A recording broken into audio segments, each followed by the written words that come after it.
This is 1690 AM, the one, the voice of the voiceless. And I'm Dr. Rock, and I'm doing an interview today with Chris Ansell, who is running for MUD board. Welcome. Hi, how you doing? I'm doing all right. Now, I don't know a whole lot about the MUD board, although I imagine they have a lot to do with the operation of the MUD.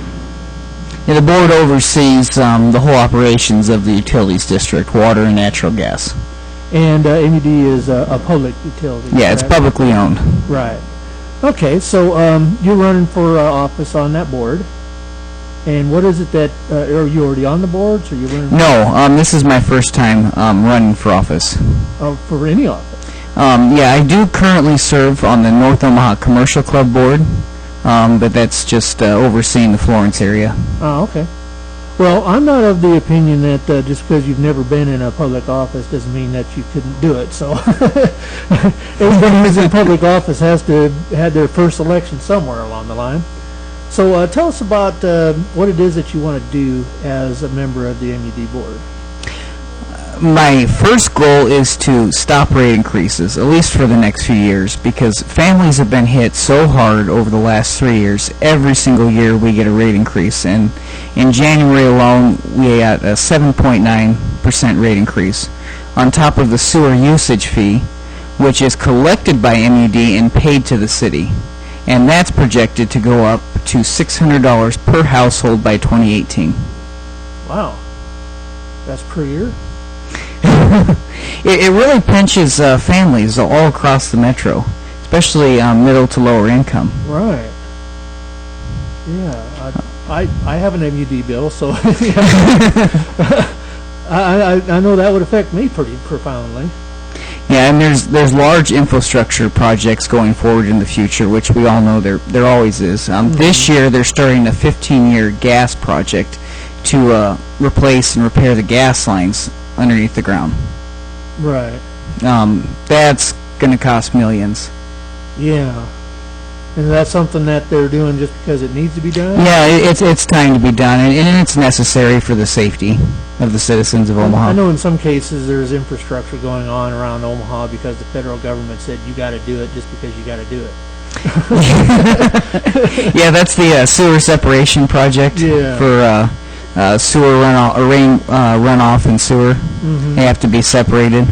And I can see why they would want it to be separated, but that's a pretty hefty bill to have to be foisted upon the... It is, and it's an unfunded federal mandate, so it's tough, and that's where they put the sewer tax onto our bill, where they're hitting us every month, and then the city is working with MUD to get that done. But the sewer tax just goes into the city slush fund. For so where if all the money's being spent where it's supposed to, I'm not sure. Yeah, there's a lot of cases where, you know, like in the federal government, using money from the Postal Service for things that aren't Postal Service related, and there's things coming out of the Social Security that aren't Social Security related. So, yeah, you got to wonder if it's going into this slush fund, where it's actually going. Yeah, and I heard on the news last night that they were only 18% completed in the project after all these years, and I thought we were a lot further along. I know the sewer infrastructure replacement is supposed to be done by 2020 with MUD on just that side, not the sewer separation. So in the district, the water side is in a lot worse shape than the gas side. So that's where a lot of your increases and a lot of where the cost is coming from. There's large debt burden on that side. The debt servicing alone this year is $16.9 million. Wow, that's pretty profound.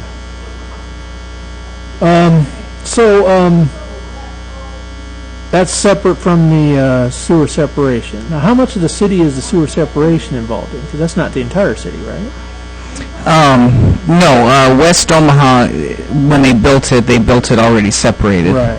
So it's all the older part of town. Yeah, like where we're at now. Yeah. Because at the time that was all put in, I'm assuming that people didn't realize. No, there was no federal mandates. There was no idea about it, and they didn't know to plan differently. Right, yeah. I suppose that's kind of like some of the streets in the older part of town where you pull up an intersection and the lane that you're in is in line with the lane you're next to on the other side of the intersection and things like that. Yep. There wasn't as much planning back then. So, what else is it that you are hoping to accomplish on the board? Well, another one of my larger concerns when I started reviewing the budget was I noticed that through collective bargaining agreements, there is a large wage increases and benefit increases taking place, along with the rate increases that we're getting. It's $13 million over the next 5 years. And I don't have a problem with fair wages Right. or benefits, but I have a problem with overpaying, especially when the district can't afford it, and you're raising the rates of the ratepayer. They're doing it on our dollar, and even at that, the water side will be in a negative position by the end of 2015 if something isn't changed. And if you're an employee, you're probably also a customer. So, if your rates are going way up, is your income going up really going to benefit you that much? Probably, because they're getting some pretty nice raises. Well, yeah. But yeah, MED, they really take care of their own, and it's really a great place to work if you're an employee or part of the labor union there. Right. Which it should be, being a public entity, but within reason. Yeah, you hear a lot of stories about public employees in various levels around the country, whether state or federal, and getting a lot of money that is really not proportionate with people in that industry. Yeah, there some of the raises are $20,000-$30,000 on the top end, just one person, and there's multiple of those across the board over the next years to come. And I think everybody's entitled to raises, but I think we should bring them more within reason. Yeah. If you do that, along with some more competitive contracting, and you can shave $4 million off the budget, then you don't have to do a rate increase next year. Exactly. Exactly. Yeah, it has to be properly controlled. Exactly. I mean, you want people who are employed to get a fair wage, but you want the customers to have a fair price.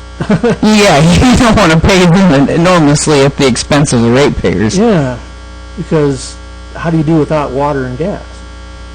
But if you can't afford it, what are you supposed to do? Yeah, they shut you off. Yeah, and then what do? You live without water? I mean, you can't live without water. That's another thing that needs to be improved too, is the assistance plan. There's not very much money in the assistance plan for people that can't afford it. Really? And I'd like to see that improved, where you can, on your bill, you can designate to donate $1 or $5 when you make a payment. But just even changing the billing, so saying, hey, when we bill you each month, check a box, we can donate, they'll just add $2 onto the bill every month. That might help improve the account to help some of the families that are hitting hard times and can't afford. Yeah, that would be a nice way to do it. And a couple extra dollars a month really doesn't hurt you that much. No, but it'll really add up in the fund. It would. It's not going to bankrupt you, and it could help somebody else not be bankrupt, so to speak. Yeah. So that would be definitely a good thing. Yeah, just give it as another option, to the ratepayer. I certainly would never propose any bill forcing them to do that, but Yeah. I do like the budget plan that they have. it is nice. Yes, I'm on that myself. I've never been on it, but A little yeah, extra in the summer, so I don't have to pay as much in the winter. It evens it out. it does. And sometimes you can get a refund back, or if it ran slightly over, then your monthly budget just goes up slightly the next year. Yeah, mine has gone up a couple of times, and I suppose that has to do with rate increases. Yeah. As much as anything. It does. The last 3 years, there's been rate increases every year. The most recent one, which was voted on in December, was the hefty one. Mm-hmm. Now, who votes on that? The board. The board does. Yeah, management will make recommendations. The board ultimately decides what contracts get awarded, if there's a rate increase, and how much. Okay. Now, is the board a paid position? Yes, pay is $1,100, I think, and $20 a month. 1,100? Yeah, $1,120 a month. So, Okay. So what's that come out to about annual? is that $16,000 a year? or- 16,000 a year? I think so, Okay. or a little under. Yeah, it's not a lot. No, 16,000 is not really a living wage, so. No, So my full time. It's Yeah. not like full time then. No, the board meets the first Wednesday of every month downtown at the main office. Okay. So it's not like the Congress who, No, who are earning six figures a year and. No, and I wouldn't be if Working elected. part-time. I'll have to keep my full-time job. Okay. Because, I know with, like, Congress, I understand that they should have a living wage because they have to spend so much time in Washington. They wouldn't be able to work, their home job very well from there, but six figures seems crazy to me. So, that's why I asked about what you guys earn. You should earn something, of course. Because not only the meetings, there's work in between too, coordinating between executives within MUD or back and forth between board members, and throughout the month there'll be email blurbs, or new documents proposed. I'm on their email list, so I'm getting regular updates on everything going on. So there obviously is time to spend researching and studying certain things. Yes. So that you can make an educated vote or vote decision when it comes on- before the yeah. meeting. So you should earn something. Yeah, I'm not running for the money. I'm running for the ratepayers in the community because I care. And being a local business owner myself, I've owned a lawn and landscape company for over 12 years. Oh, really? Yeah, and I see it pinching families, and I have a lot of elderly too. I see it hurting their pockets, and then when I start looking at the budgets, I get scared. Yeah, I suppose so. I have to worry about that stuff myself, and I'm not making a whole lot of money in my life. I'm not making anything with this gig at this point, and I'm only working part-time right now, so fortunately I have a roommate. So That I can helps pay the whole out. thing, but yeah, it could be tough otherwise. It can be. The other thing I'd like to propose, and this has to go through City Council first, but on the sewer tax, I think people 70 and over should be exempt from the sewer tax. You think so? And the city or the state could kick in a little bit more on that end to help subsidize that, because those are some of the people affected directly, because when you're older and retired and on a fixed income, it's not like you can go out and make a few extra dollars that easy. No, it's not easy to do. I mean, even if you're physically able, there's a lot of places that just won't hire you because they're over a certain. That's very true. And some people who are on a fixed income have a pretty good fixed income because if they might have a good pension or something, but a lot of them don't. That's very true. Social Security doesn't seem to pay all that. No. Yeah, we sure pay a lot into it, don't we, throughout our lifetime? Yeah, my mom's on Social Security and she's pretty tight. Yeah, so's my dad. He can barely make it each month. Yeah.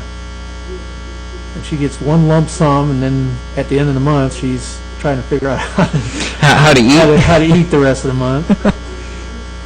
It's pretty tight. It's hard to do. Yes, it is. But there's a lot of challenges forward, but I think we can accomplish them. We just need the right people on the board that are for the people and not for their own interests. Right. And I don't know of anything of like that going on the board, but I have my own suspicions. There's a lot of board members that have been there for a very long time, and I don't think they're doing much good anymore. I think they've served their time, and it's time for some change. Yeah. Yeah, I think in government we need to do that a lot more on all levels than. Oh, exactly, because you see these senators and congressmen that just serve term after term after term. They're like lifers in there. Yeah. But the problem with that is we don't get new ideas then. No. It's the same old ideas circulating around. Right, exactly. And I think it's time for a revolution, so to speak, but not necessarily an armed one. I mean, I think, like on the federal level, I think the founders were amazingly brilliant in what they came up with for the system and the Constitution that they drafted, because of the fact that it still is able to work today. The only reason that it doesn't work any better than it does is because we got people who are not following it the way they should. Oh, I agree. I agree with you 100%. They're using the Constitution to limit us, but the Constitution was designed to limit them. I mean, just read it. It says it limits them, not us, and they're using it against us. And so, there's nothing wrong with the system as it was designed. It's just the way it's being implemented. And so, yeah, we need to get rid of some people. Clean house. Right. We need to clean house. I'm very seriously thinking about voting against everybody who's running for re-election. I've heard a lot of people tell me that. Because I think it's time to get some people out and start lowering the wages that they're earning and the perks that they get and things like that. Yeah, I've noticed that too, especially in the public sector, government sector. It seems to be getting out of control. The private sector doesn't seem near as bad. No, although there are some. There are some. Like like a couple years ago when the automotive bailout was GM process. And some of the corporate people were flying in private jets begging for government money. Huh? Yeah, that doesn't logically make sense. Why are you bankrupt? Because you're doing stuff like this. I've wondered for years how it was that General Motors, for example, was still operating, because every quarter we would hear the news that they had a such and such $1 billion loss. Well, how do they stay in business? Quarter after quarter, year after year. I mean, they just mount the debt, which is not a solution.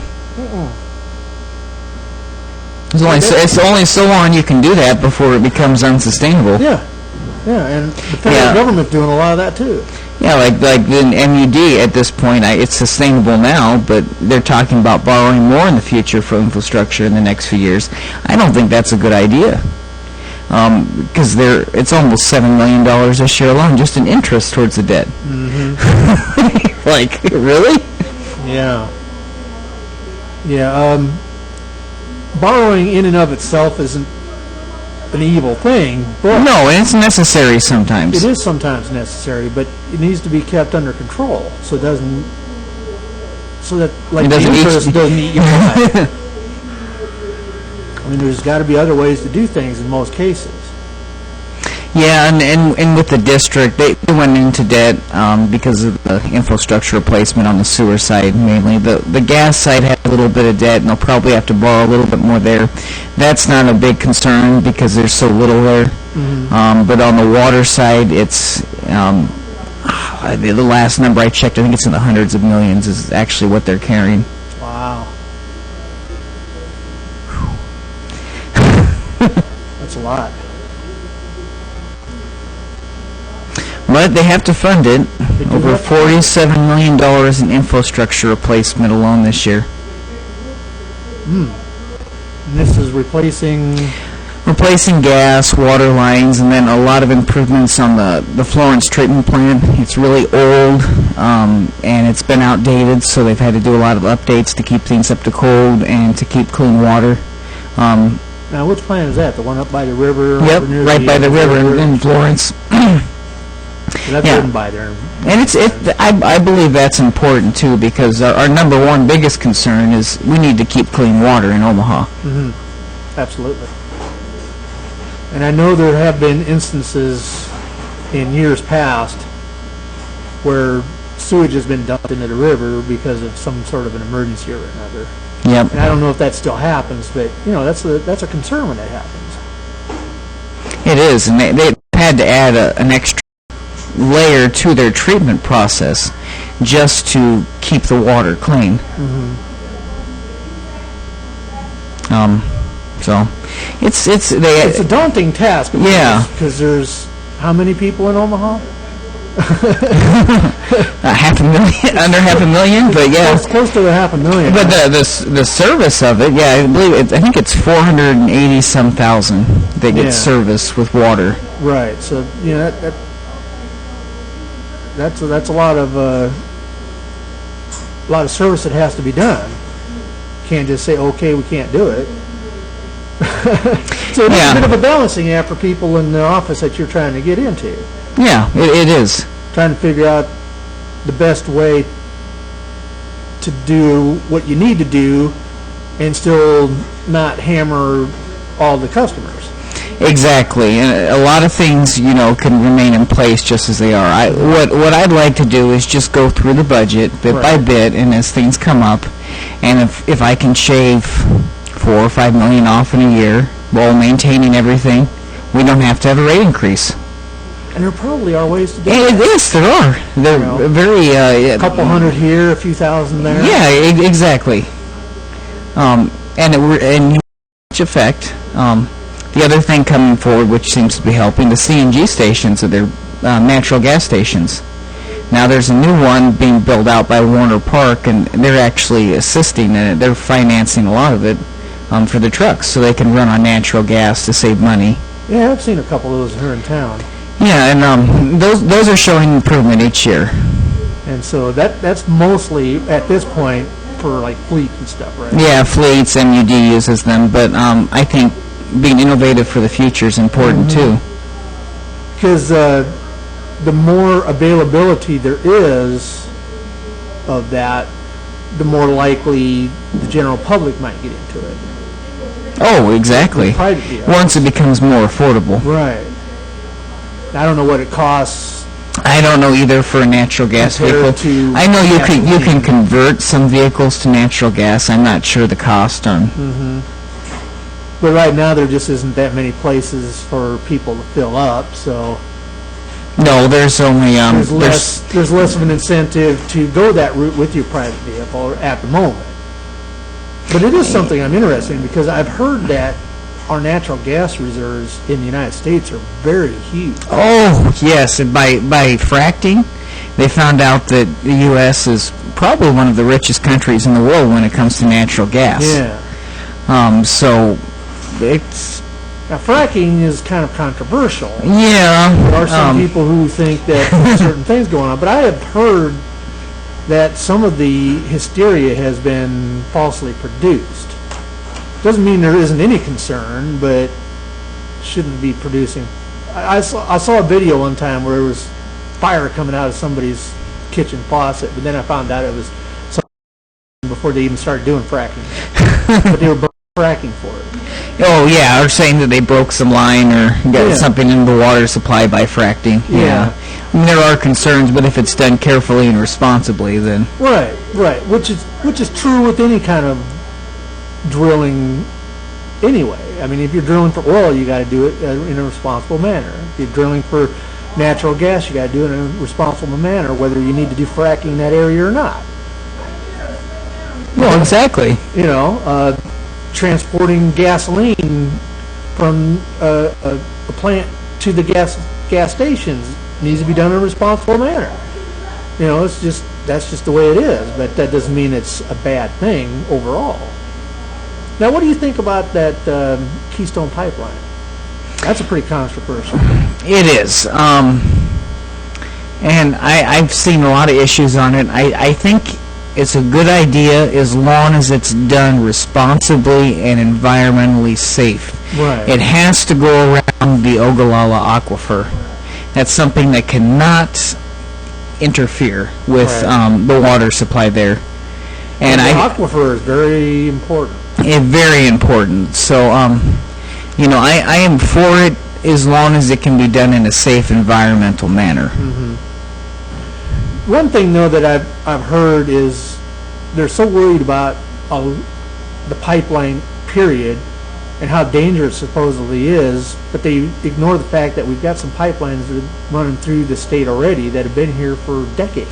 I know. There already is pipeline running through Nebraska up towards Canada, and it's been there for a long time, and it's old and outdated. At least the 50s, I think. Yeah, And so we haven't had this any major ecological disasters with it. So this pipeline would be newer and more sufficient, and if there was an issue, they'd have sensors all over it. They would be able to shut off in one particular spot within minutes and stop the flow.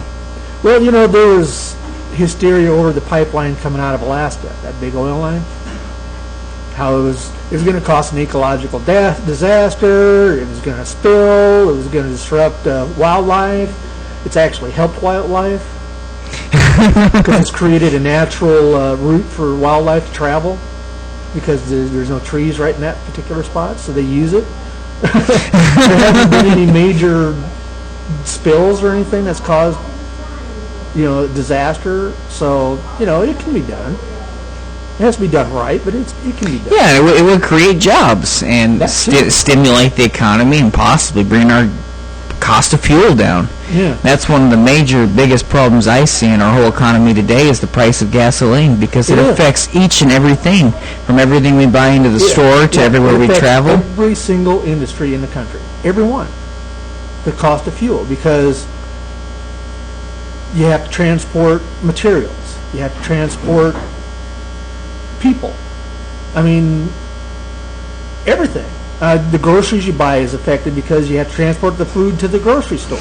Exactly. If it costs more to transport, they pass the cost off to the customers. Right. No company is going to bankrupt themselves by not passing on their costs. And I've done the same thing within my business. Back in 2008, 2008, I initiated fuel charges on my bills, and they've been there since. Because gas has been so vital, I can't. I think there was one time when things collapsed, I actually backed them off.